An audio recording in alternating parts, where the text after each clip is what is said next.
hours. Joining us now, former senior director at the National Security Council, Michael Allen. Michael, great to have you with us. First, your reaction to what we're hearing from the IDF this morning and this new round of targets that they're striking. Well, we've heard repeatedly in recent months that an objective of Bibi Netanyahu and really across the political spectrum was that they wanted the Israelis who live in the north, just on the border with Lebanon, that they need to be able to move back into their homes. We've talked for months about an Israeli campaign against Hezbollah to degrade their forces and push them back northward so that they wouldn't be able to range these Israeli towns and villages. And now I think you're starting to see at least three things indicating a prelude to a big Israeli move. Last week, of course, they sent commando raid into Syria to blow up a Hezbollah drone factory embedded inside of a mountain. You've seen these daring, very exciting explosions from walkie-talkies and pagers in the last couple days, and now the event this morning. So this seems to be a coordinated campaign from Israel to begin to degrade Hezbollah and probably a prelude to a larger action.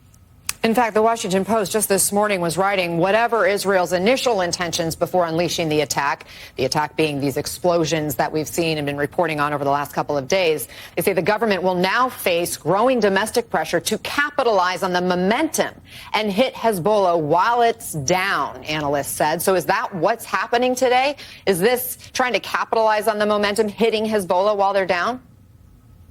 I think so. You know, when I first heard about the pager operation, I thought it was a brilliant first move that would be something you would do before some sort of larger warlike campaign into Lebanon. It inspired chaos in the ranks. It took their top soldiers off the battlefield, at least for some period of time. So it makes more sense as something that is the beginning of a war, if you will, rather than just an isolated incident.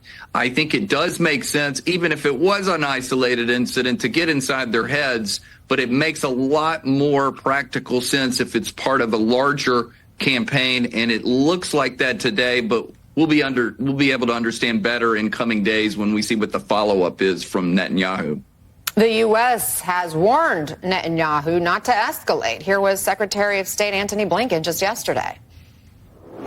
We've been very clear, and we remain very clear, about the importance of all parties avoiding any steps that could further escalate the conflict that we're trying to resolve in Gaza, to see it spread to other fronts.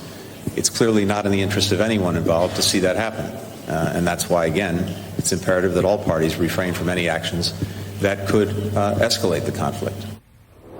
Michael, are we already seeing escalation? I think we are. Netanyahu has pretty much warned the Biden administration over and over again that they can't live with another genocidal terrorist organization on their northern border after what happened on October 7th. I think what we're seeing also is that the Israelis are probably running out of targets inside of Gaza. There's only so much more they can do there, so it makes sense that they would begin to pivot northward. By the way, it might make political sense for Netanyahu to go this direction, but it also makes sense for their national security to begin to take on Hezbollah. Michael Allen, thank you so much for being with us this morning. Up next.